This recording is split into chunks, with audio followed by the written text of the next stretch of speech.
Hi, everybody, coming to you entirely pre-recorded from the Garage of Solitude in New York, New York. I'm Mario Francisco Robles. And coming entirely pre-recorded from my home bat office in Long Island, New York, I'm Brett Miro, and this is episode 164 of the Fanboy Podcast. Yes, everybody, listen, sorry for the little unannounced hiatus we took these last 2 weeks. Things got a little hectic, and in fact, one of our co-hosts, well, one of us has celebrated a certain major life milestone. Why don't you clue people in on what's happened to you, Brett, in the last... Yes, so if you're not watching the video version where you can see I have this fun shirt that my cousin got me, husband level unlocked, I got married Saturday, October 1st. Yes. To Jesse, who I've talked about on the show many times, and Mario was our DJ, as you would expect. I would hope. I mean, that he's my DJ, and we had the most wonderful time. It was literally like the best day of our lives. Like, it was just a fantastic day through and through. Mario was amazing. We got so many compliments on the music and just on the wedding in general and how it flowed and how everything went. And we survived some inclement weather because we did get, unfortunately, Hurricane Ian. Yeah, Hurricane Ian. Thanks a lot. A guy named Ian ruined my wedding. No, he didn't ruin it. Yeah. So, but he came in, hit Florida. Unfortunately, we lost a few guests because of that. No one got harmed. Yeah, or anything, no one died, for the record. Just flights got canceled. Flights got canceled. Some people couldn't make it, so that was a bummer. And then it kind of brought a bunch of rain and clouds. So we did have to have our ceremony indoors instead of outdoors, which is what we wanted. But actually, the indoors ended up being really beautiful and intimate. And then by some miracle from the universe, as soon as the ceremony ended, all the rain stopped, and it held out all the way until the end of the wedding. So we were able to actually utilize all the space at our venue. They have a really nice outside on the South Shore of Long Island, looking out at the open bay, and we were able to actually spread out.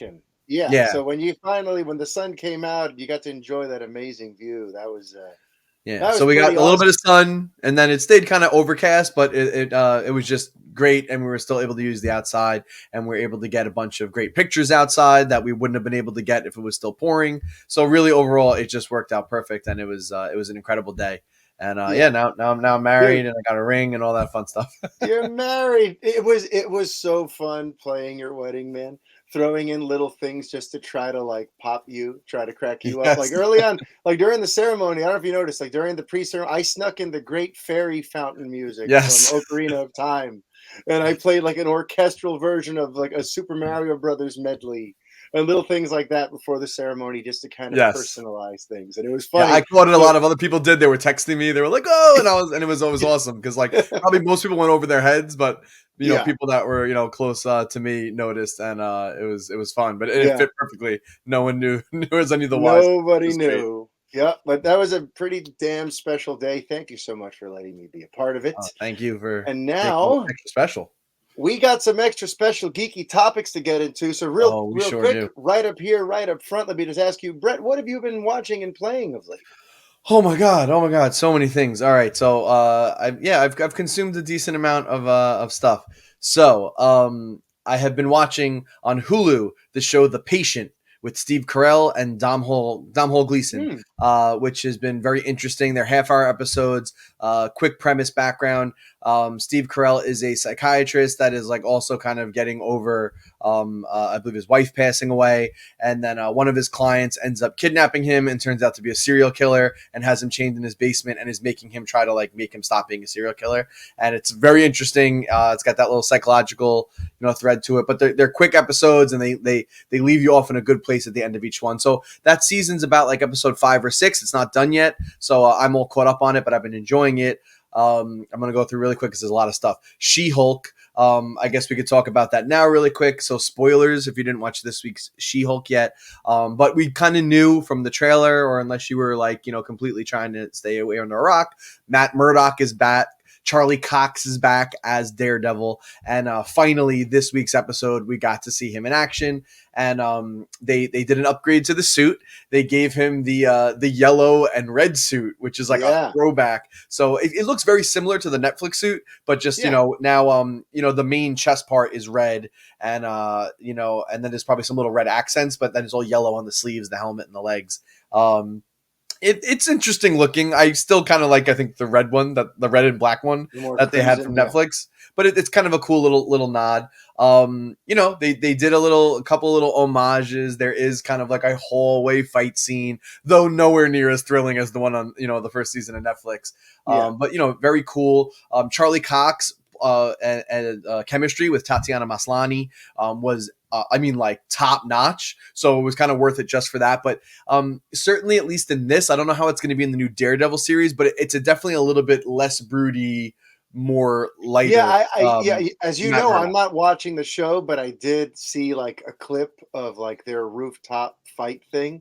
So I Yeah. did get a sense for how he's being handled. And yeah, he's definitely a little more like cheeky and like with the one-liners and things are a little more quippy and Yeah, a little lighthearted. more Marvel-y, right? Yeah, But than like the brooding, but Dark Avenger that he was. yeah, On but he's such a good actor, and he really kind of like makes the adjustment well, but still feels kind of like his Daredevil. I think it's more like the tone of the show. We'll see how the Daredevil series pans out. Maybe that'll go a little darker. I don't expect it to go where the Netflix series went, but I think that could get a little more street level, a little more serious. But like I said, Tatiana Maslany is so charming. Charlie Cox is very charming, and they were great together as She-Hulk and Daredevil.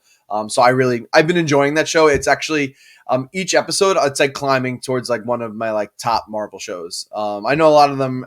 I've been iffy on some of them, and that's how kind of most people are. They feel, but yeah, this is definitely near the top for me. Wow. Okay. Because it knows what it is and it executes it really well, and it's just fun, and it doesn't It's only like overstay a its half welcome. hour, right? It's only a half hour. Does not overstay its welcome, and there is like an overarching story, but it's mostly it's really like a case of the week, almost like a Law and Order thing. Like, here's the like case a for this week. procedural. It's a procedural. It is.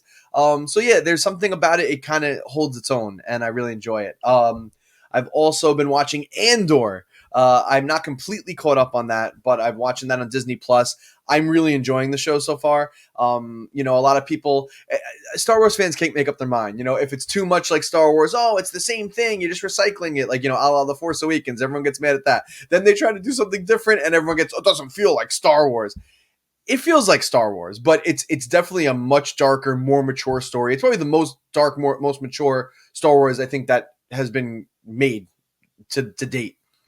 Even comparing it to like the first season of Mandalorian, which was a little heavier. Like the first episode was like, oh whoa, like we are taking this a little detour to mature avenue. I don't know. Yeah, that was the worst. I actually did see the first episode, so yeah, I'm going to mention that when it's my turn. But yeah, cool. So I'm watching Andor. I'm enjoying that so far. I'm only I think I just finished the third episode, so I need to catch up. There's like 2 more that I haven't watched yet, but I'm liking it so far. I like the side of Star Wars that we're seeing, and the show looks really good visually.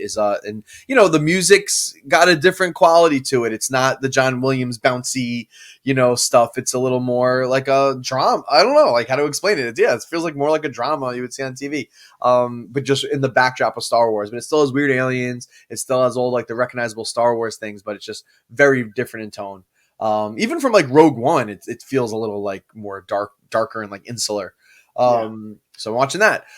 Video game wise, I started playing Ghost of Tsushima on PlayStation 5. I got I canceled my Xbox Game Pass subscription for the time being because like I really wasn't playing stuff on it. I'm paying like $25 a month. So I took a break on that. But PlayStation has like this new expanded thing like PlayStation Plus Extra. And so for me, it was like I already paid like my 60 or whatever something dollars for the year for my PlayStation Plus. So it was like you can get a prorated just $30 more for the rest of the year to get the PlayStation Plus Extra catalog. So I said, okay, sure, cool. And it had Ghost of Tsushima and a couple other games. So I'm like, for $30 more, I'm going to get to play like 3 or 4 like $70 games that like I might not have bought because I wasn't sure if I'm going to like them or not. And so I've been playing that. That game's awesome. Feudal Japan against the Mongols, and you're like a soul samurai that like survives this crazy Mongol attack, and you're going back to like just reclaim your honor. And it's very I don't know the guy, but it's a throwback to like those old school like Japanese movies like the Kurosawa. Like that's what it is. I couldn't think of his name for a second. The Kurosawa films, and man, it's beautiful, and I love just Japan and the way that country looks, and the traditions and all the samurai stuff. So that's been cool. I'm very early on, but that's been fun. Typical open world games, not doing anything crazy, but the setting is awesome, and I'm enjoying the story so far. It's like a cool revenge tale. Holy moly, I went through so many things. There's like something else too that I just watched also, and I can't remember it now. But I feel like I said so many things, guys. So Mario, I'm gonna let you take it away because I watched too much. Well, I haven't watched nearly as much as Brett has. But in terms of my viewing habits, my big thing has been House of the Dragon. I am fully caught up as of this week's episode of House of the Dragon.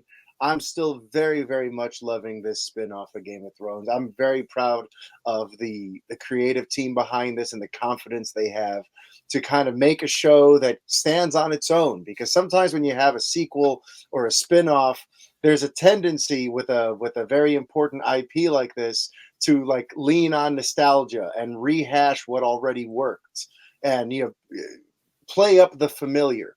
But House of the Dragon so far feels like it's sort of forging a new path for Game of Thrones. It's telling telling a story that really kind of is unfolding in its own unique way. They've got the confidence to do a nice slow burn and make you kind of figure things out and read between the tea leaves. And just all in all, I'm loving the short-handed direction, the great writing, and the very, very strong acting that I'm seeing on that show. So House of the Dragon continues to impress. Then I did check out the first episode of Andor, and I'm with you. It feels like a breath of fresh air. It feels kind of like what I've been talking about for years, like the promise of the new ownership of Lucasfilm ever since Disney bought Star Wars. For me, the promise of that purchase wasn't just necessarily going to be the sequel trilogy that brought back Luke and Han and Leia and all this stuff that was initially announced and sort of the nostalgia mining they were going to be doing. The thing that excited me was getting to explore all new corners of this galaxy that George Lucas created. He created this amazing, huge sandbox for filmmakers and creative types to play in. And I've been waiting for years, looking forward to see people like really kind of expand outward and cover, corners of this universe that we've never seen before. Yep. And I've always kind of complained about how everything has kind of leaned on some kind of nostalgia so far, whether it's the sequel trilogy. And then even with Mandalorian, I was surprised. I loved how on its own it seemed at first. But then as soon as when they got into the Luke and the stuff, I started realizing like, oh, this is still kind of playing off of the Skywalker saga and relying on some of your love and nostalgia for that. So that felt a little less new and different after a while. But Andor feels like a different genre. It feels like a different thing. You know what I mean? Like if Mandalorian was playing up that space Western vibe that Lucas really used a lot in A New Hope, Andor feels like a espionage thriller. Like a war movie almost. Yeah, like, it feels like it's got much that like grittier. It's much more just like street level. And I've always been a Diego Luna fan. I actually had the pleasure of interviewing him a few years back when he directed that Cesar Chavez movie. And he's just a very, just a genuine, sweet, talented, passionate guy. So I've always kind of rooted for him. I loved Narcos Mexico, which if you've never seen that, you really should. But Diego Luna is high on my list. So to see him sort of shining on this big stage, front and center. and he's also a centaur. And he's a centaur. Check him out in his new show. Yeah, Centaur. You've heard of Andor, now the sequel. Centaur. Anyway, so yes, just through one episode, I was very impressed with the promise of the show and where things are going, and I am intending to kind of marathon through and catch up to everyone else. But just, I put a lot of stock in the first episode because to me, that's your chance to sell the audience on the show. This is your pitch. This is your chance to show the world this is what this show is going to be, and these are the characters, and these are the dynamics, and this is how the story unfolds. What do you think? And as a first episode, Andor did it for me. In terms of and I am slowly making my way towards catching up and finally finishing Better Call Saul. After that little hiatus, the second half of that final season has been out for a few months now, and Kristen and I finally checked out the first 2 episodes of that. I think we only have like 3 Nice. or 4 left. We're kind of trying to milk it because we don't want it to be over. We love these Yeah. characters. We love this world. So it's like the idea of like, oh no, this is it. There's no more Breaking Bad universe stuff after these next 3 episodes. So we're kind of milking it. But yeah, still very much love that show. In terms of what I am playing, I am still making my way through Assassin's Creed Valhalla. It's a very long, very crazy game. I mean, I know I brought this up before, the sort of change in genre that's occurred in Assassin's Creed over the years, but this one being an action RPG really kind of throws me for a loop because there's just so much to do. You know, you go to that menu and there's like a quest log and there's like 20 different quests that I'm on at any given time that I could decide to track. And there's all these ability trees and skill trees and there's a whole subplot of hunting down and killing certain targets. Like I feel like I'm gonna have to dump like 100 hours into that game to really even do any of it. It's funny too because I know so you didn't. This is your first of the new style of Assassin's Creed games. Yeah, I you went from play Black Origins Flag. or Odyssey. Yeah, I went from Black Flag to this. So just fun little thing here. Valhalla is much, and you're saying it's a lot, but it's actually much more streamlined from Origins and Odyssey because Origins and Odyssey were like fucking bloated, you know, and they were still figuring out, I think, the RPG. So Valhalla is actually a little bit scaled back, especially on the loot front. Origins and Odyssey, you would be picking up new loot every 2 seconds, and you were just buried in the menus. Like, oh, do I equip this? Should I take this away? Oh, the numbers are up on this one. Like, you were just, it was way too much time in the menu. So Valhalla actually is a lot less loot, which is a good thing. But I'm like, if you were overwhelmed by that, if you played Odyssey, you would have been like, Jesus Christ. See, these games are way too fucking bloated. Yeah.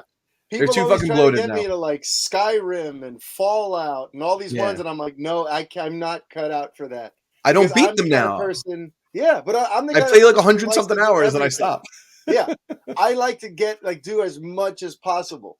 But in a game where there's like 1,000 things to do, that's very dangerous because I go down this rabbit hole where I'll spend like 3 hours trying to max out one thing and I haven't even done anything of value. Anyway, so so that's what I've been playing. I also have been making my way through another playthrough of one of my all-time favorites, which is Red Dead Redemption 2. I have been playing that a little with my kids watching and with my mom watching. She's into Westerns and stuff, and I told her the story in the game is really good. So she like watches it like it's a movie when she comes and visits. I play Red Dead. It's funny. It looks like one. So. It does. And I just played through the missions on Guarma and that whole crazy scene.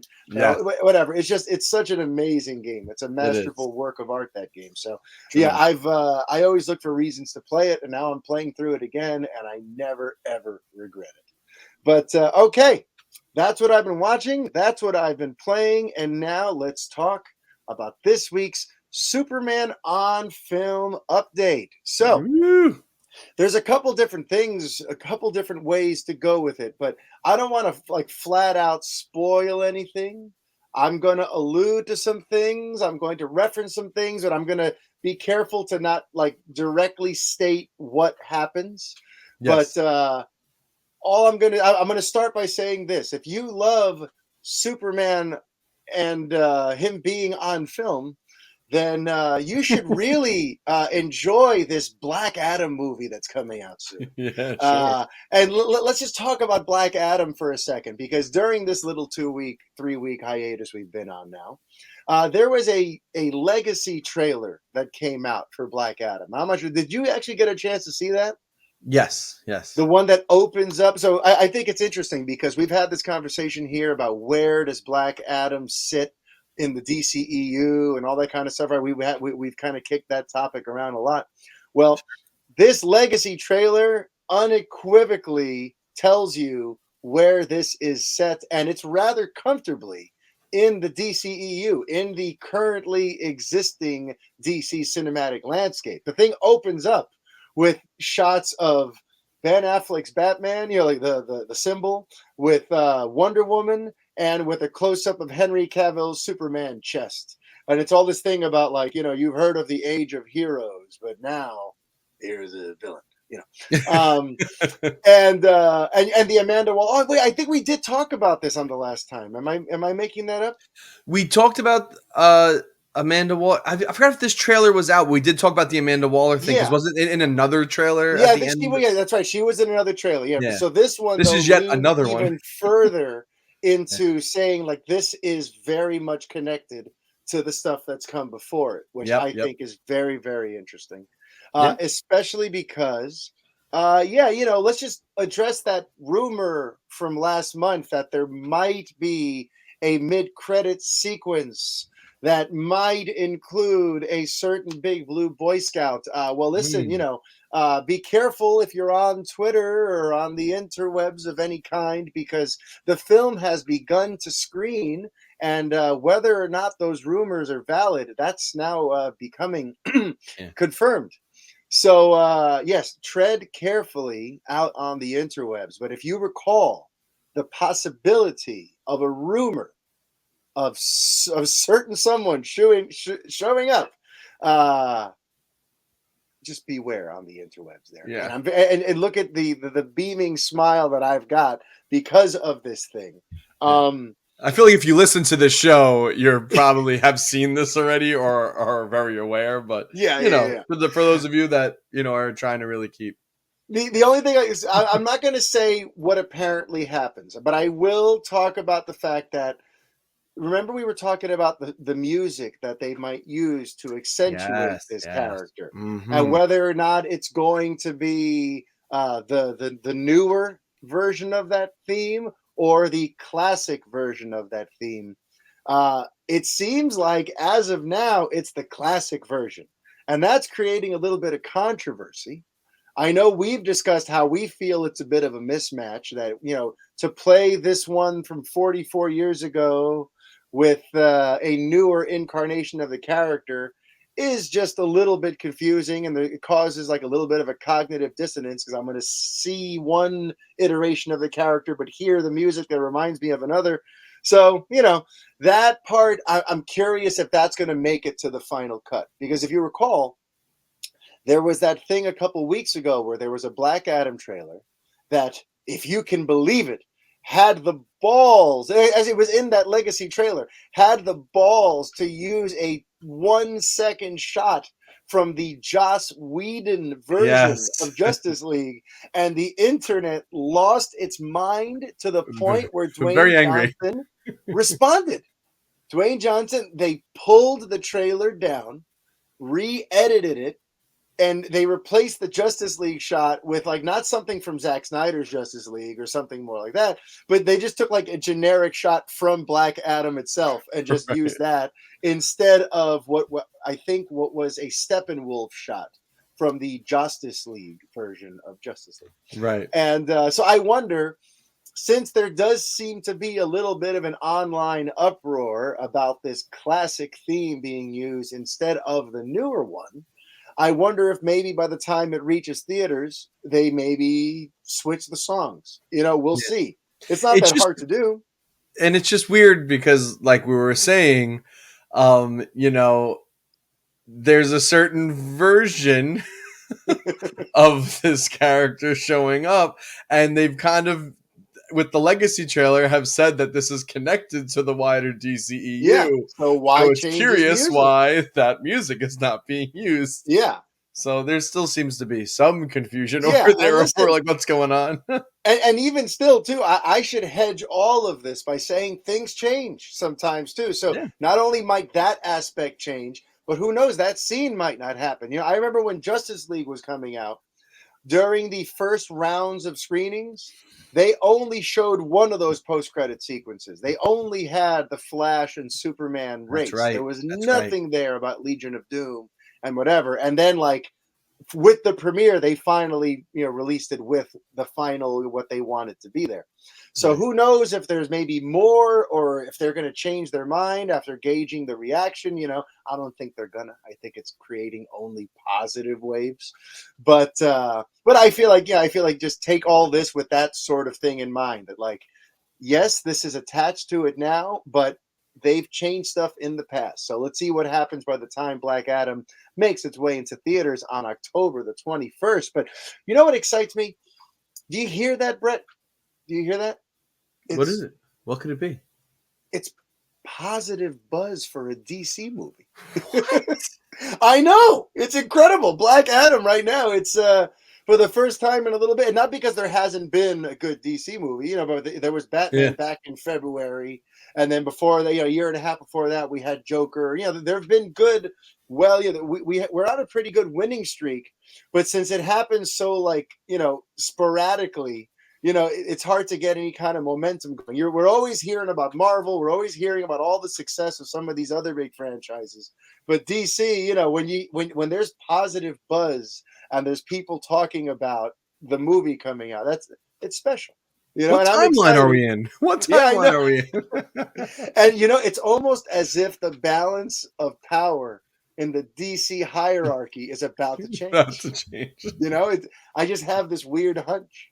But you know, he's, by the way, we got to talk about Dwayne and all this stuff because he's really pulling out all the stops. I don't know if you've seen, it's like this international tour. It reminds me kind of like of what Tom Cruise does whenever he's promoting a new Mission Impossible movie, where he's flying to like every major city around the world, doing these massive press junkets and public, you know, displays and doing all this stuff to try to rev up enthusiasm for his movie. So you got Dwayne Johnson, one of the few real international box office movie stars that exist in the world anymore.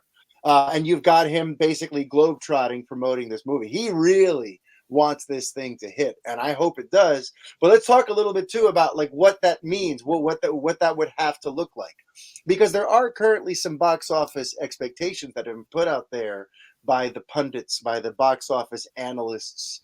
And right now, the early word on the street is that domestically, Black Adam is looking to open at around 70 to 75 million bucks.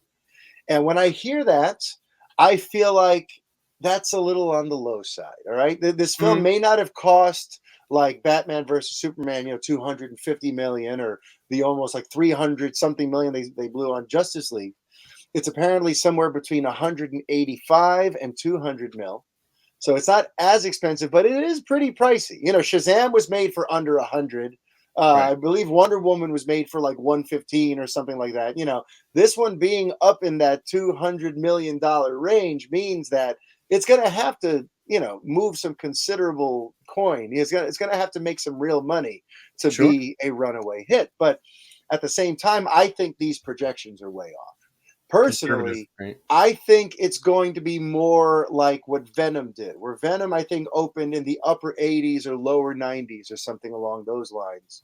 And possibly even, it might even, imagine it pulls like a Wonder Woman, where they thought it was going to do like 75 and it opened up to like 108 or something like that.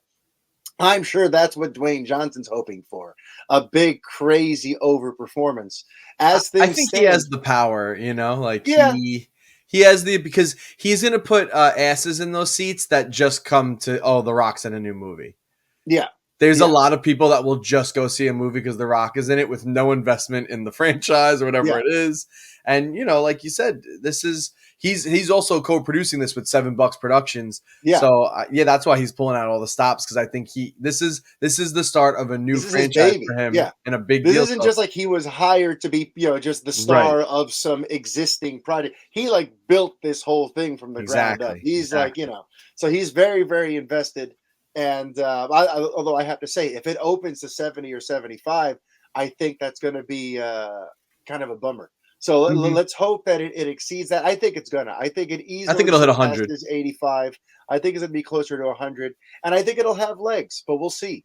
You know, the trailers I think are doing a great job of promoting it thus far as something that's kind of different. It definitely doesn't look like a Marvel movie. It definitely doesn't look like any of the DC stuff we've seen of late. It has, you know, the marketing I think has been pretty strong of you know, showing what it's like to now have this anti-hero at the center of the story. And you have the ancient Egyptian trappings, a hero whose power comes from rage. You have the Justice Society, which we've never seen before. You know, there's a lot of like newness to this. Not to mention, there isn't another Black Adam that's already existed that people are going to compare this one to. There's no Right. pre-existing expectations or comparisons to worry about. All anyone is going on here are the trailers good? And I think the trailers have done a pretty damn good job. Aside from some shoddy CG every now and again, which can be fixed and maybe in the moment doesn't look as bad in its proper context. Right. But all in all, I think Dwayne's got a hit on his hands here, and here's hoping that this really kind of kicks open a whole new era of prosperity for DC on film. Because really, if this hits and this leads into a nice, this momentum carries over into Shazam, which is set in the same world, and that momentum carries over into The Flash, which is set in the same world, which that carries over into Aquaman. Like this next year and a half, us DC fans are going to be eating really, really good, Yeah. So here's hoping. I'm going to be there, if not opening weekend, because I'm working. I'm slammed with weddings, man. But I'm going to see it that first week for sure. I don't know if you saw, by the way, that there's an interesting spot too, just in terms of how they're marketing this movie that I wanted to point out too. There's one, I don't know if you've seen it, that like it almost makes it look like a Justice Society movie. Like there's one trailer that came out where you don't see Black Adam at first. You see Justice Society characters like whoever, Dr. Fate and Hawkman, and they're more or less talking about like what it takes to be a hero and that heroes don't kill. And then Black Adam is the first time we see him on screen. He's like, well, I do. And it kind of, but it almost makes it seem like he's a possible member to the team and they're trying to straighten him out a little bit. Like it sold the narrative in a different way than some of the other trailers, you know? So I feel like they're covering a lot of their bases. If you want to see just a badass action movie, there's trailers that emphasize that. If you want to see like, Justice Society, if you're like an old school DC fan and you want to see this team you've never seen before, you could view it as, this is a Justice Society movie. If you're someone who wants to see Black Adam and Shazam and you're into that, you're going to see it for that. I feel like there's lots of different ways they're marketing this thing. And I think there's a ton of trailers. They all have a different tone, a different message they get across. And you can see this, and that marketing budget is definitely up there because like I have seen I see a lot of Black Adam everywhere. So yeah. So either way, Black Adam and that cameo at the end, that's all I'm going to say. That will suffice as your Superman on film update for the week. But now we have to move on. We're going to leave DC temporarily. We're going to leave comic books temporarily because we have to talk about a trailer that means a lot to us. Yes, on Thursday, the world, got our first look at the Super Mario Brothers movie. And Brett, I'm going to let you start us off. What did you think of our first look teaser for the Super Mario Brothers movie? Yeah, so I am a lifelong Nintendo fan, Mario fan. I mean, if you watch the show or listen to anything I've ever been on, you know this. I am absolutely over the moon about that trailer. I thought it was an awesome first look. I think it looks stunning. I love the way, and listen, things are a little tweaked. Some characters look a little different. There's going to be a little bit of an adjustment getting used to, but overall, I love what they're doing. I think just like the visual, like clarity, the fidelity of it, like everything about it is perfect. Like when 2 days a day or 2 days prior to the trailer, they released like the first like a movie poster, and just from that I was like, oh my god, they nailed it. I love this. And that's the wallpaper on my phone, by the way. It's on the background of my computer right now. And then actually seeing it in motion, I thought it was a really strong choice to open the trailer with Bowser. And I don't know, I love the voices. I mean, I want to hear a little bit what you think first. I have a lot of other things to say about this. But I think they nailed it. So let's go through it. Let's go through it, man. Because when it first started too, I was a little nervous. I'm like, and this is more just a general concern even before I saw the trailer. I'm like, how are they, since it's animated, right? They're not doing like the live action hybrid that Sonic was. So I'm like, since it's entirely animated and it's not hand drawn, it's digital animation. I'm like, they better pull out all the stops to make sure this doesn't just feel like one long cutscene from one of the games. You know what I mean? Because we get cutscenes where, oh, here's Bowser coming to attack the castle and steal the princess. You know, and since this opens kind of like that, I'm like, does this feel like the beginning of a game? Or is this going to feel like a movie, you know? Right. But within seconds, you start seeing like the details on everything and the camera angles and the music and the voices. And it's like, oh, okay, all right. This is not just going to be an hour and 40-minute long cutscene. Right. So in terms of what's revealed in the trailer, the thing that jumped out at me, aside from I agree, it was really cool to kind of open with Bowser. Yeah. But the thing that jumped out at me is when we get to Mario and we hear his voice, right? Because that's been the big thing. Chris Pratt is the voice of Mario, and everyone's feels like that's such a strange choice. He doesn't sound like, it's me, Mario. Yeah, we're also used to Charles Martinet. And for those of you who don't know, Charles Martinet is the gifted voice actor who's done all of them. He's had Mario, Luigi, Waluigi, Wario. Yes. I know such a wide since range. The Mario 64 days, he's the voice of Mario. Yeah, and there's people like, is Pratt going to try to do that or whatever? So when we finally get to hear Mario's voice, he sounds pretty much more or less exactly like Chris Pratt. But the thing is, he doesn't know what the Mushroom Kingdom is. Right? He's looking around at the mushrooms. He doesn't know what this place is.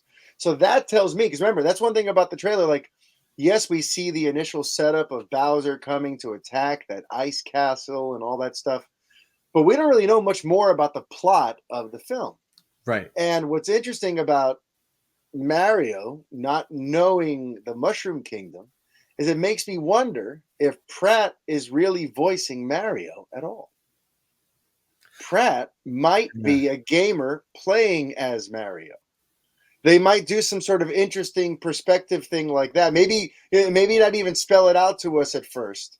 But I just feel like, wouldn't Mario, if this were actually the Super Mario, wouldn't he know the Mushroom Kingdom? Unless they're doing like a, what do you call it? Like an amnesia angle, like he doesn't remember his past. But I get the sense that it's not. I have a feeling that almost to kind of like mirror that experience of picking up the controller and diving into this game and going, what the hell is this? And Mario is kind of your guy. You know, you are the stand-in for Mario. Right. I wonder if that voice isn't really him. You know, it's the voice of the person who's playing as him right now. You know, but either way, we'll see if I'm right about that. But so give me some. Some thoughts on your end here. I've read that theory that it's going to be Chris Pratt is like a gamer thing. I personally hate that, so I hope it's not that. And I personally, why wouldn't he know the Mushroom Kingdom? Well, because my theory is this is an origin story, and it's also a fun little nod to the original Mario Brothers movie.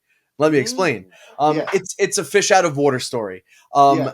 So there are a couple of things we do know just from the cast list. So Sebastian Maniscalco, the comedian, is playing Foreman Spike, who is a character from Wrecking Crew, which is an old school Nintendo game that Mario also appeared in before he was Mario. This is why you're my co-host, by the way. So, and if you look at kind of the art style, Mario, he still has the cartoon, the animated, features, the way his body is and stuff like that is certainly like the animated Nintendo version of a humanoid. But his denim is very realistic looking. They also made a little adjustment to his shirt. If you notice, it's not a t-shirt. There's a collar. It's almost like a work shirt. So listen, there's backstory for this. Mario is a 20-something guy from Brooklyn. So this movie is going to open up with him and his brother Luigi working as plumbers in Brooklyn with their manager Spike. And what's going to happen is he's going to get sucked into, so maybe they find a pipe, something happens, and he's going to get sucked into. So this is the origin story. This is Mario's first visit leaving Brooklyn and our world and getting sucked into the Mushroom Kingdom. So that's basically where I'm at with that now is that's what's going to happen. So, and Toad's his guide. He runs into Toad as soon as he gets there and he's like, follow me. I'm going to take you here and show you around. So this scene where we first see him kind of fall out and hit the mushrooms and stuff, and Toad at that point already knows his name. He says, "Come on, Mario, let's go." There's clearly a scene in between this or before that where they bump into each other. So that's my theory, is that it is going to start out in Brooklyn. We're going to see him get sucked into the Mushroom Kingdom. So it's going to go very much that Alice in Wonderland. Alice in Wonderland is a huge inspiration, obviously. The mushroom go big, make you go small, all that whole thing. And I think Miyamoto has said as much, over the years. So that's where I think we're going with it, is we're getting the fish out of water story. It's Mario's first time in the Mushroom Kingdom. And I am very excited for that. A couple of just other random notes I wanted to point out. So I've seen everyone make the same tired, boring gabagool joke today on Twitter. It took about 6 hours for that to just get fucking real tired and unoriginal. Listen, I don't know what, as soon as they announced the Chris Pratt casting, everyone was like, "Oh, what the hell? I don't know what the hell everyone was expecting, but I think I even said this, if I'm not mistaken, several episodes back, many episodes back on this very show. I said it's going to be Chris Pratt's voice with a New York accent. And again, that also supports my theory that this movie is starting out in Brooklyn and he's falling into the Mushroom Kingdom. So, and that's exactly what we got. I've seen people tweeting, it should have just been Charles Martinet. You're on fucking crack. I mean, if you think for an hour and a half, 2 hours, you're just going to listen to him, wahoo, the high-pitched voice talking and giving fucking exposition, you're literally on crack. So that was never going to work. That's not a good idea. It was never going to be a good idea.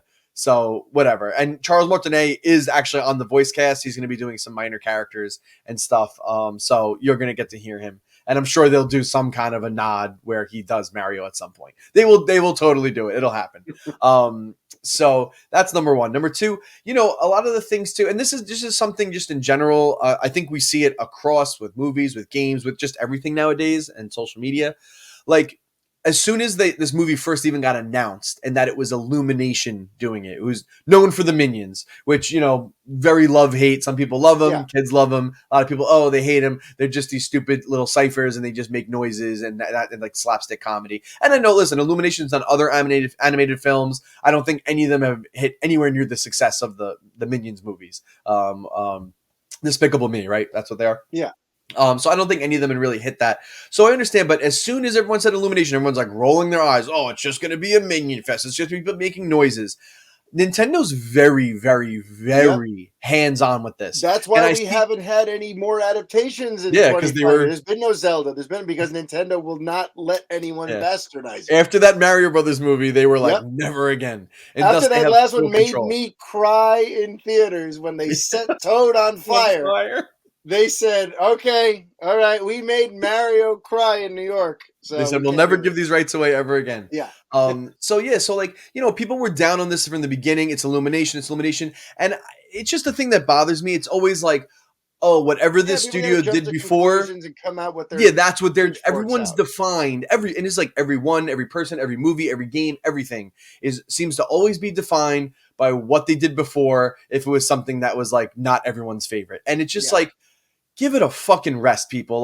The fact that they voice cast the whole film and it's clearly not just going to be people making noises. And listen, when those penguins showed up on screen in the beginning, I was ready to be okay, they're going to start making meh, meh, meh, little penguin noises and just be sitting to the minions. And no, there was a voice too. And I thought that was really cool. It was a nice little nod to Mario 64 with the penguins.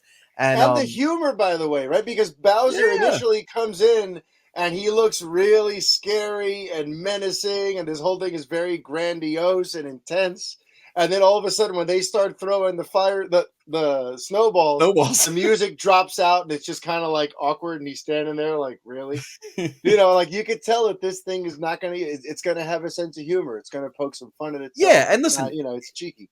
It's going to be a kid's movie. I mean, they said it's going to be enjoyable for all ages. And I think just even from the movie poster, there's so many fun Easter eggs in it. Miyamoto at the end of the little direct where they presented it to. If you didn't just watch the trailer, there was a Nintendo Direct today, and there was a little stuff before and after with Miyamoto, and they said there's going to be stuff all over the screen for you to look at and catch, and little Easter eggs and nostalgia.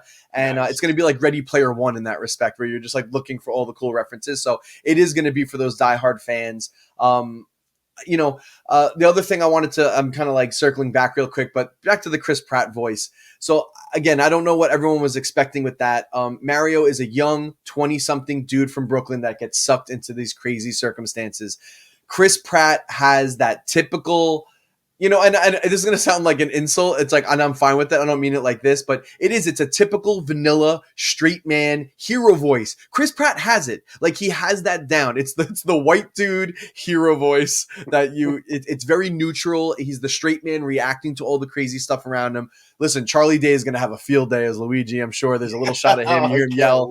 That's where the comic relief is going to come from. Mario is the straight man. He always is. So I think just having that little New York accent, which, whatever, it might sound a little put on. Maybe they should have got a real New Yorker or something. I don't know. I'm sure everyone's going to have all the bullshit to say, but I think overall it's going to be fine. He's going to sound like a young, youthful, heroic guy. Chris Pratt has that like generic voice for that. It's actually perfect. So everyone needs to stop with like just, listen, everyone's just mad because Chris Pratt's in everything. And I know there was some shit about like he goes to this church, Hillsong. And I think the previous guy who ran that church was like homophobic. And there's some other stuff. I don't think Chris Pratt's like this horrible dude. And we have this whole thing, right? Like if you're associated with one thing, now you're just guilty by association. And it's like the cancel brigade. Yeah, I don't like. I think everyone's just being really unfair to him. Listen, man, when he was on Parks and Rec, all y'all were fucking, stroking him. Okay, you were all like, "We love Chris Pratt. He was so funny and goofy. He was great. He's very, very funny." On that, now everyone hates him, and it's just stupid. I don't hate him. No, I don't. But everyone on the internet memo? just jumps on this bandwagon like he's like the quote unquote worst Chris. There's like a whole thing. Like I feel bad for like the last couple of years. You know what I mean? Yeah. I can't see anything that bad. People assumptions. Fall in love with people, and then they love to tear them down. After. Yeah. He's in too much. I hate him now. He's garbage. It's like, anyway, I think the voice is fine. I really like Keegan-Michael Key is playing Toad. It definitely sounds like they altered the pitch because I don't know if he could actually go that. I mean, maybe he could. He has a pretty crazy vocal range, but it looks like they raised his pitch. But if you really listen, you can still kind of hear it's Keegan-Michael Key, and I like that. It fits Toad's voice perfect. I'm so excited for this movie. I think people are just like really like just nitpicking and just being annoying and like trying to meme it and get those quick clicks and get the comments and troll it. Snark. This is the best case scenario for this movie. Sells. Yeah, but exactly. Yeah. So all right, but we're not cynical and we're not sarcastic. Well, we are sarcastic, but when it comes to this game, this movie, I think we're both on the same page where they could take our money, they can reserve our money right now. Nice early birthday present for me. It's like 3 weeks, 3 weeks before my birthday. So buddy, I am there day one, baby. You know it. Yeah. So Super Mario Brothers. Who knew? There's a good Super Mario movie coming, and hopefully this time I won't cry. But now let's talk about another trailer that came out since we last recorded. That did make me cry. The trailer for Black Panther: Wakanda Forever has made its way. We finally get our first real look. There was a teaser that was very vague and kind of left open the question of what's going to happen with the mantle of Black Panther, because in the teaser it's alluded to that T'Challa, just like our dearly departed Chadwick Boseman, has passed on even in the narrative, and that they're going to try to find some way to replace him, but we never are given any indication in the first teaser. And now, thanks to the new trailer, we kind of sort of do. So let's break that down a little bit. So in this, we're given a lot of interesting looks. Before we get the big reveal about what our new Black Panther looks like, we get the confirmation of Riri of the Ironheart. We get to see her in action, and then we get to see some of that camera angle that's very Tony Stark, very Robert Downey Jr. of that interface inside of the helmet. So for those people who've been waiting to see Ironheart for a while, because I think right away people started going in that direction after the first Black Panther, thinking maybe that the little sister was going to be her, because she was the inventor and all this. But they didn't go that route, but they did find a way to introduce Ironheart through this, just like they're also introducing Namor through this. And then now the big thing at the end is when we finally see the new Black Panther in their armor, it is a female form. Yeah, very clearly a female. Very clearly a female form. And this, the early theories were that maybe since M'Baku was such a popular character in the first movie, maybe they'd make him the new Black Panther. Then there was rumors that maybe they were going to find a way to bring Killmonger back from the dead and let Michael B. Jordan take on the mantle. Since he was, again, very much beloved people thought he was great in the last one, and there's a lot of people who even thought that him as a villain was a very compelling villain who had very interesting motivation. So you could, in theory, sort of redeem that character if you brought him back from the dead. But as it turns out, nope, it's not M'Baku. It is not Killmonger. It looks like it's going to be, and I'm really bad at this, though it's the main Shuri, right? The main guard. Oh, you think it's the sister? No, I'm pretty confident it's the sister because they've also released some new logos and it has her front and center like this on it. I see. But in the comics, Shuri does take the mantle at different points. Yeah. So it seems like they're going that route. Listen, I thought it might be, what's her name? The one from Walking Dead? Danai Gurira. Yes. Danai Gurira is her like actual name. The head of the Dora Milaje. She's Danai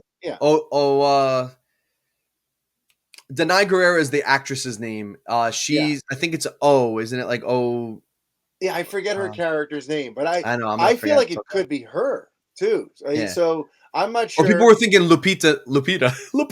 Oh yeah, Lupita. Lupita Nyong'o, who I love. Yeah, there were some off-camera conversations about Lupita that could not be repeated here.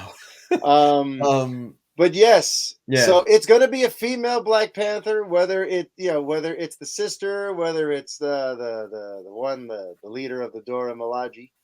Yeah, I think it's Shuri. I feel like that almost just even like the build of her because she's kind of more like lanky. I feel like Letitia Wright. I really liked her in the first film. I think she has anyone has big shoes to fill with Chadwick Boseman. I mean, he was like just amazing as T'Challa. I don't know. I mean, she did her thing in the first movie. I haven't really seen her in anything else, so I don't know. But if you were going with the stronger actors, Lupita Nyong'o or Danai Gurira are, in my opinion, they have a stronger presence and they are stronger actresses. So I would have maybe liked to see one of them, and that's not to say that one of them, isn't it? You know what I mean? But it to me, it looked like Shuri, and like I said, there's room for it in the comics, and especially in this trailer, they seem to hint at it more with kind of like, I think there was if I'm not mistaken, there was like a part in there where Shuri was kind of like struggling with like where she should take her place. I think in this whole. Vacuum, this power vacuum and what she stands for. They seem to kind of like really allude to that, unless it's just like a beat switch. So, but you see, here's the other thing though. Here's the thing that I feel. Okay. Look, I didn't grow up a big Black Panther person, right? I don't have a huge amount of loyalty or investment or stock in that mythology.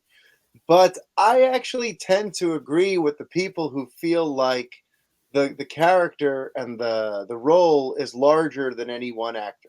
And while it is indeed a tragedy to have lost Chadwick, I do wonder if maybe they should have just recast T'Challa and kept going. Because to me, it just feels so abrupt now that because of the real life tragedy, I understand they had to think on their toes here.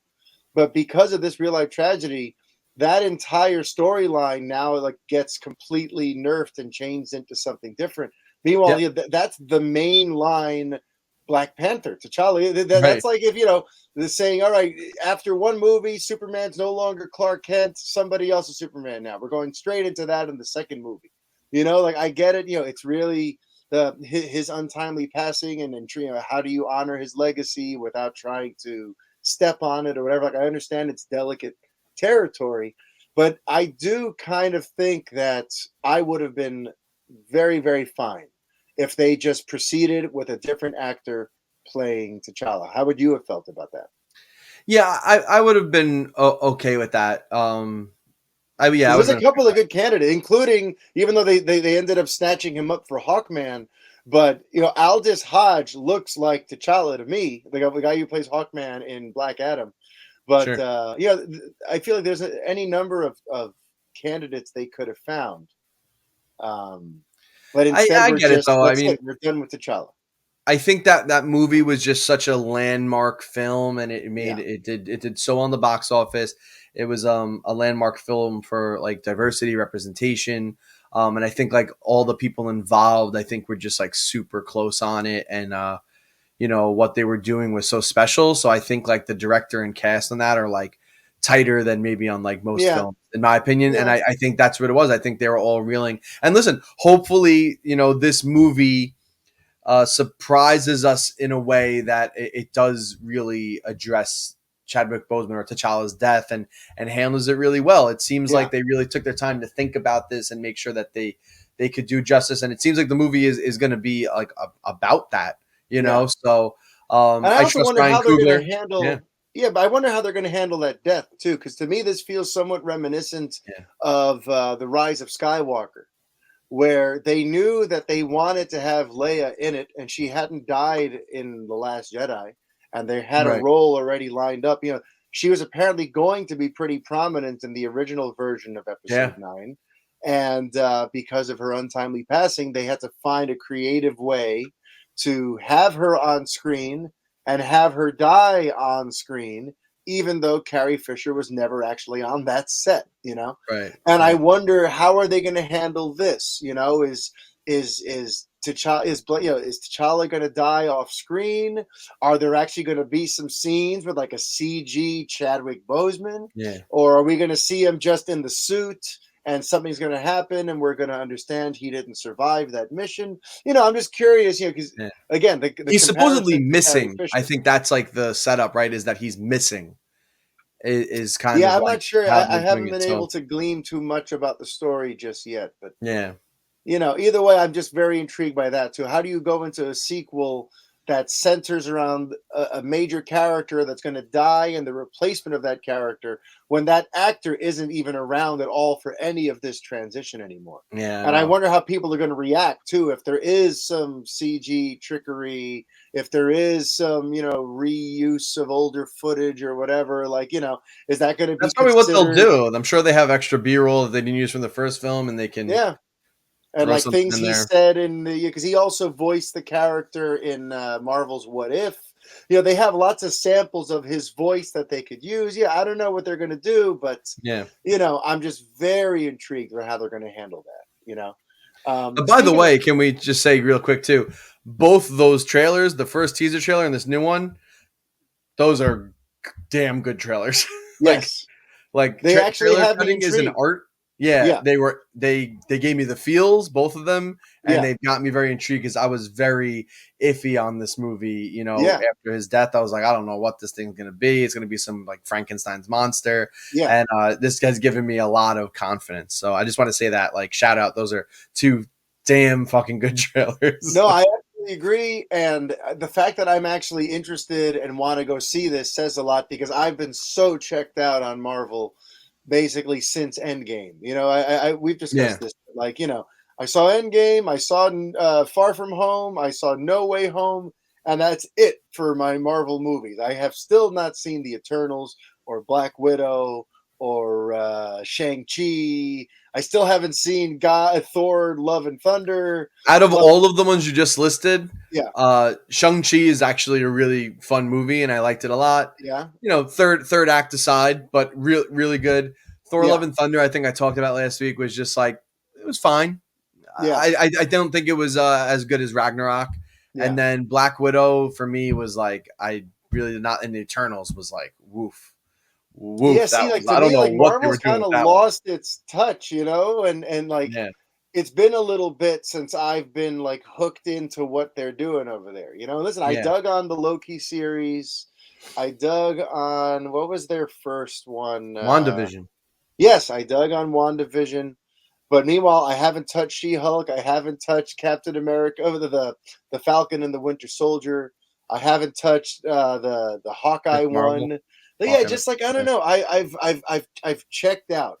But that Wakanda Forever trailer checked me in. Even though I still think it should be T'Challa, I want to see how this plays out. I have faith in Ryan Coogler. It's still got a dynamite cast, and bring Yeah. it on. Speaking of staying here in the Marvel realm, though, Yeah.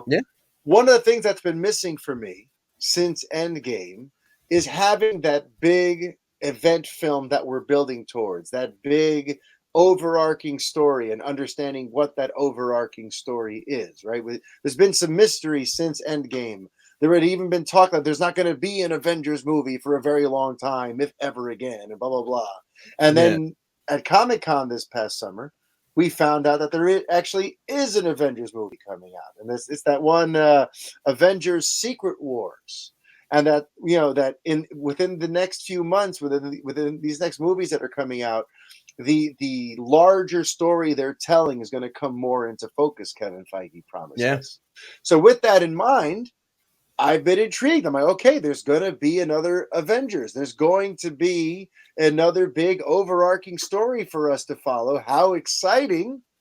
But then I hear who they just hired for this Avengers movie, and I'm kind of scratching my head, Brett. Because look, the last few Avengers movies were written by really good writers. The Russos brought in Marcus and McFeely, I believe, who worked on the Captain America movies. And even, say what you will about him nowadays, but I think Joss Whedon wrote 2 very strong Avengers movies, with the first one and with Age of Ultron. So through the first 4 Avengers films that we've gotten, we've been pretty blessed with some very damn solid writing. And they've asked the guy who wrote Doctor Strange 2 to write Avengers Secret Wars. Now, I don't know, man. Doctor Strange Into the Multiverse of Madness, you and I saw it together, and we were pretty okay with it. I don't think either of us walked out of that going, wow, what an incredible thing. It had its moments. It had those things that made us completely geek out in the theater and clutch ourselves like crying teenage girls. But like, aside from those fleeting moments, I thought it was a pretty kind of like messy, kind of schlocky, strange, tonally movie. And even the reviews were not exactly the most over-the-top effusive praise you've ever seen for a Marvel film. It was kind of on the mixed side. Yeah. So imagine my surprise when Kevin Feige hires the writer of that for the next Avengers movie. So I don't know. I don't have like a ton to say on that. Just suffice it to say that them entrusting that movie to the guy who did Doctor Strange 2 makes me nervous. Does it make you nervous, Brett? Yeah, a little. And I just want to be clear, too. So they've said they just tapped him to write Secret Wars because before Secret Wars, we're supposed to have more Avengers, the Kang Dynasty. Oh, yeah. So is he getting tapped to write both of them or just one. Secret Wars? Yeah. He's not being tapped for both. Sure. Yeah, I don't think he is now. So, yeah, because I forgot, did they announce who was writing Kang Dynasty? I think we didn't get an announcement for the director or something. That part is kind of flown under my radar now. But hopefully there might have been something. I wonder if I could look it up in real time. Well, while you do that, I can just talk about the fact that I think Michael Waldron is not the right man for the job. Yeah, I don't know. Like that movie, I mean, listen, the writing wasn't the only problem with Doctor Strange 2. It was, that I thought the editing was very jarring and all over the place. Obviously, I don't want to say like there was anything wrong with quote unquote with the direction. It's just that it was a very Sam Raimi movie. And if you've seen other Sam Raimi movies, it had that feel. And I think when you're so used to how manicured and kind of homogenized the MCU has been, to see this like really wild out there, like kind of jarring Sam Raimi film, maybe felt even more alienating than if it was just, I don't know, if the MCU wasn't so homogenized, because it was just like a very Sam Raimi film, like which like felt so different from everything else. Because I feel like we've talked about this 1,000 times. Like Marvel kind of seems to like pick certain directors to keep them in check and keep them along with their vision. Yeah. But for this one, they were like, no, Sam Raimi, make a Sam Raimi film. Sam Raimi the hell out of this thing. I'm gonna fucking do that. So it's interesting. So that movie had a lot of issues, like like we talked, like, right, like some of the ideas for the alternate universes were not very like inventive. It was like, a world where red means go instead of green. Like I was like, that's the crazy thing.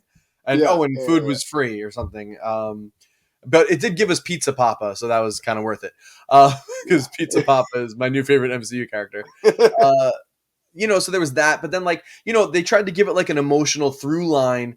There was that recurring thing, are you happy? Are you happy? Are you happy? That was like the question to Doctor Strange and to Stephen Strange. And it never really got anywhere other than surface. So I'm like, well, can this guy really write like a deep thing? Like it just got so wrapped up in I guess spectacle and then trying to get this Scarlet Witch story in there and try to, I guess, for people who didn't watch WandaVision, try to get them to kind of understand what was going on with her. Because if you did not watch WandaVision, right, you kind of were like, what the fuck happened here? Yeah. This is really different. Yeah. So there was just a lot of, so I don't want to blame it all on the writing, you know what I mean? Certainly direction and editing. One other thing I want to give him hell for, though, is also, if you're going to write an Avengers movie, you need to be really good at, following all the different through lines for all these different characters and balancing it all out, because everyone's coming from their own different narrative and you got to make it all cohesive and coherent and work great. And I'm not convinced he did that with Wanda. I felt like Wanda's turn in Doctor Strange 2 felt even with the WandaVision preamble, still felt a little bit like, wow, she's going full blown bad guy here. And it almost felt like, did the people who make this movie see her previous appearances in the MCU? Because this, to me, felt a little bit like out of nowhere. So to me, having someone who already has handled Wanda incorrectly, now in charge of an entire troop of Avengers characters, just has me a little nervous. But yes, and I did a little research real quick just for the listeners. So, so the Avengers, the Kang Dynasty, which is the first Avengers film before Secret Wars, is being directed by Destin Daniel Cretton, who was the director of Shang-Chi and the Legend of the Ten Rings. He's also going to be doing Shang-Chi 2, and he's on board. He's definitely directing Avengers the Kang Dynasty, unless all of a sudden he drops off, because that happens to Marvel directors. And we actually do have Jeff Loveness is writing Avengers the Kang Dynasty. Okay. So he's actually a Rick and Morty writer, and he's also the writer on Ant-Man and the Wasp Quantumania, which is going to feature our first, we had the debut of Kang, or a version of Kang in Loki, but that will be Kang is the villain in Quantumania, so or one version of him. So he's actually writing that and then going on to the Kang Dynasty. So it seems like those two films will probably be very interconnected. It makes sense that they're doing that. And then and then we got Secret Wars. The guy who wrote Doctor Strange 2 is doing Secret Wars.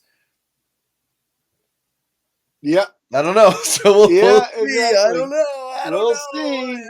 But you know what else we're going to see? We're going to see Hugh Jackman back as Wolverine. Did you hear about this, Brett? Oh, yes. I heard about it. I saw it. And it yes. If you somehow have not been on the internet in the last week and a half or so, Ryan Reynolds filmed this great little teaser video clip that he posted on his social media where he's sitting on the couch talking about the difficulties with putting together Deadpool 3, and there's all these dramatic shots where he's like, I really wanted to dig deep and break new ground, and you push the characters into new territory, and it's all very inspirational. And then the music cuts out. He's like, but I got nothing. I got nothing. I don't know what to do. And then Hugh Jackman is walking in the background, and he goes, "Hey, Hugh, what? You want to be Wolverine again?" Sure. And he just walks up the stairs. He goes, yeah, sure, Ryan. Yeah, sure, Ryan. Yeah. And that's how it ends. And then you see the Deadpool logo and the Wolverine, the swipe for Deadpool 3, the 3 claw lines. Yeah. So that pretty much broke the internet when it came out. And we need to react about it on this show, because Hugh Jackman entering the MCU. Now we're going to have Hugh Jackman's Logan / Wolverine make his way into the Marvel Cinematic Universe. This is, for some people, this is like a dream come true. It seemed like it would never happen, right? Because he got killed off in Logan and seemingly retired that role in 2017.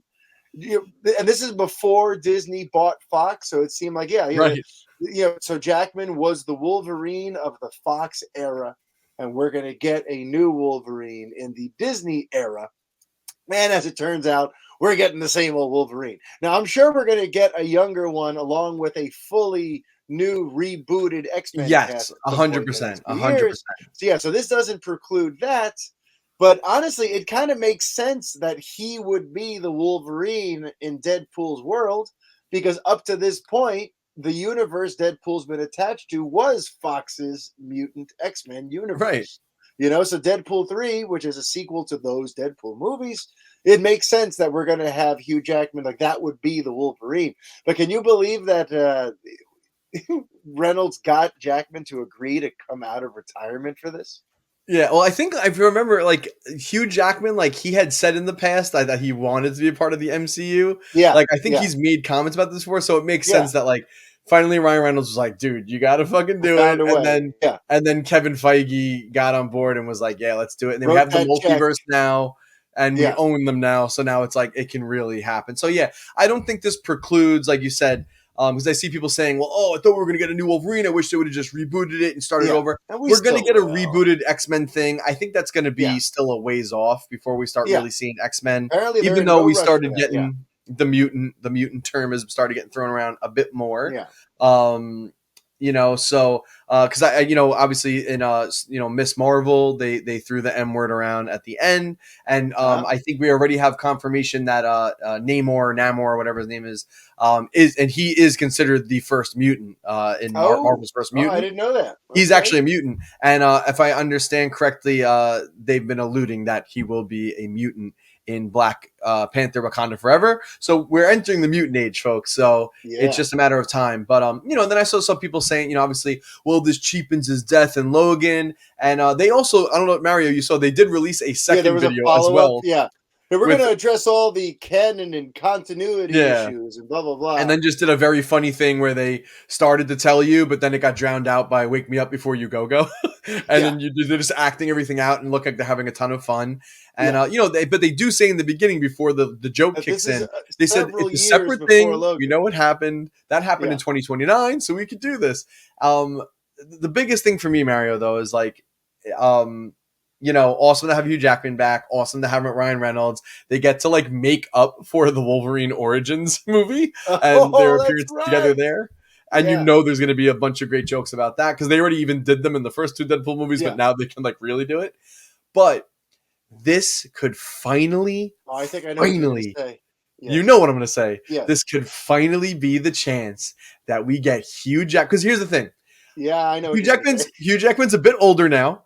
And Yeah. listen, he's in great shape, and I'm sure he can bulk up again. But I don't think we're getting him in the ripped, jacked shape that he was in like Days of Future Past and the Wolverine, where he's like shredded out of his mind. It depends on what they paid him. I don't know. He might be doing that thing where he eats nothing but chicken breasts and works out all day like he does when he's Wolverine. But if he doesn't go, he'll be in good shape. He'll bulk up. But if he doesn't go full crazy because he's older now, it seems like you might want to put him in a real good suit, a real good comics accurate yellow and blue, or they could do the dark maroon, like rust yellow, really old school kind of, because the blue and yellow came more in the 90s cartoon. The comics had the more red and the mustard and ketchup, which is a joke that She-Hulk made for the Daredevil suit, which is very mustard and ketchup in the show.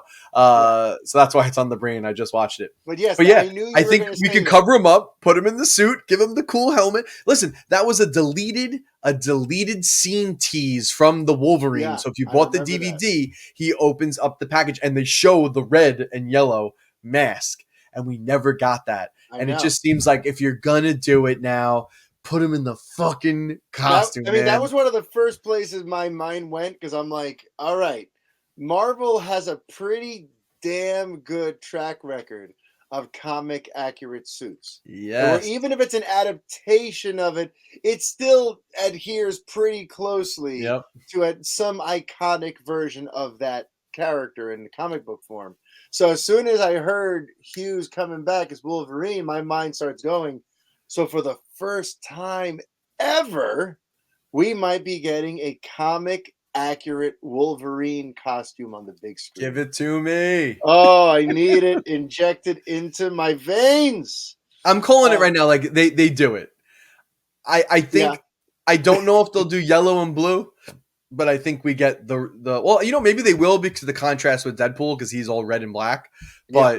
We're getting the yellow and blue, or we're getting like the maroon, red, and yellow suit with the mask. That's the most Oh, important thing is the mask. we got to see it, and they're gonna make Yeah, it look good. they are gonna do it. They're gonna do a good job. They're gonna do a good job. So, and I'm gonna do a good job. Oh, we'll get just one more thing.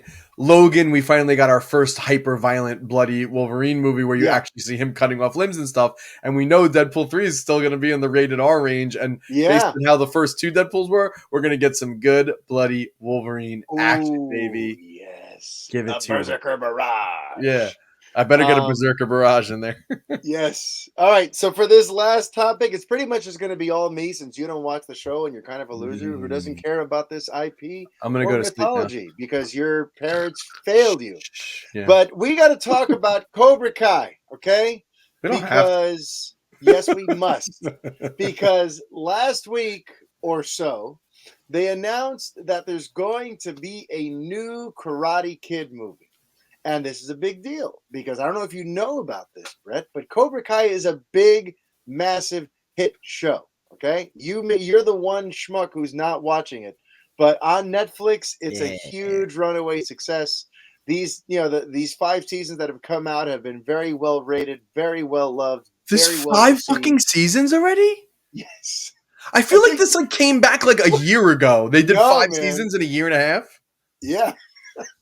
No, like has it been 5 years, or have they been getting like 2 seasons out a year? No, I think it's been about that. It's been about, I don't know, somewhere around there. It's been about 4 years, and maybe this was the 4th season. I don't know, but either way, it's not 1, 2, or 3. We're in the 4s or 5s here with 6. That's fucking nuts. It's nuts, but it's because it's so good. But listen to me, because I'm pissed off. Okay, because Sony Pictures announces a new Karate Kid movie, and I think in the press release. They even reference COBRA KAI, because listen, they get it. They see that there is a ton of interest in this IP right now. So they want to capitalize. So when it was first announced, people are thinking, oh, okay, so maybe they're going to take one of the younger kids from COBRA KAI that they've been building up and now do a full-blown movie about them. That would be a smart thing to do. But as it turns out, there was follow-up after that press release from the people involved with COBRA KAI, and then later on this week from Ralph Macchio himself, saying that not so fast. Sony Pictures is making a new Karate Kid movie, but it actually has nothing to do with COBRA KAI. And to me, that sounds like a greedy film studio just trying to cash in on a hot trend right now. Yeah. Sony Pictures has the film rights, so nobody can stop them from making a Karate Kid movie. But if you're not going to adapt what's actually working right now, you're just going to try to basically mooch off it, you can go to hell with that. It honestly makes me think about what happened a couple months ago when MGM announced a TV series or something like that, some kind of spin-off about Drago, about Ivan Drago and his son from Rocky IV. And Stallone hated that idea. And he came out afterward being like, I can't wait to get the full rights to my characters back because this is not what I want to do. And no one asked me about this. And I have no say over this. And it's one of those situations where, hey, the studio owns the film rights. They could do whatever they want. And right now it's seeming an awful lot like some kind of cynical cash grab, trying to soak up as much money as they can from somebody else's concept as possible. So the fact that Sony Pictures would announce a Karate Kid movie that has zero to do with the hit series that they're clearly mooching off of makes me feel like this is all just a bad idea and this thing is going to suck, and I kind of hope they don't make it. We also got one not that probably less than 10 years ago. Didn't we get that with Jackie Chan Smith and Jackie Chan? Yeah. And apparently this won't continue that one. And what's confusing is the initial press release makes it sound like it would actually continue the legacy of the original films, but that's what COBRA KAI is. So unless it's set before the events of COBRA KAI, right? Like it honestly, again, it just reeks of some executive thinking of a way to milk more money out of this IP. Hey, my kids love that Cobra Kai show. Why are we making Karate Kid movies? This Let's figure it franchise out. is hot, hot, hot. Yeah, We need to fast track something. Get it up there. that's what it feels like. But Hey, it's that's me, it. Mario. Hey, Hey, I'm doing the Chris Pratt voice. but It's not even that bad. Let's fast track this to a quick departure now. I think we've worn out our welcome here on episode 164 of the Fanboy Podcast. Ladies and gentlemen, if you have not yet, please go to Apple Podcasts or your podcast app of choice and rate us highly. Give us them 5 stars. Give us a nice review. We'll be happy and sure to read it here on the air for all to hear and see. Please like, rate, and subscribe to the show. Don't just find it every once in a while when I tweet out a link. Go subscribe to the show. And if you want to follow us over on the Twitter, the handle is The Fanboy Show. If you want to send us emails and questions and things for upcoming episodes, you're going to want to go to the Fanboy Podcast at gmail.com. Still coming up, probably even in the next week or two, we're going to have that Ask the Fanboys episode where you we've been saying that for like a month. But then we disappeared for 3 weeks. But we're going to do it. It's coming. There was a lot of wedding stuff going on. I couldn't do it, and it was just crazy. But we're back on track. All good. On top of that, too, I'm going to have a special guest on one of these episodes, too. A fellow by the name of James Prescott. I've been on his podcast, and now he's going to come on ours. He wants to talk some Superman, his ideal Superman movie. He's a big Superman softie like me who likes to get philosophical about the meaning of the character and the importance and the significance of the Man of Steel in pop culture. And he seems to have some ideas for where he'd love to see the character go next. And he's very excited about that rumored cameo. So I'm going to be setting up a time to chat with James and have that here on the show. Awesome. So lots of great things coming on the way. Brett, how can they find you on the Twitter? You can find me at Super Breckon. And you can find me at Superman on Film. So that is our time, ladies and gentlemen. Until next week, be kind. And stay fanboy. Adios. Bye-bye.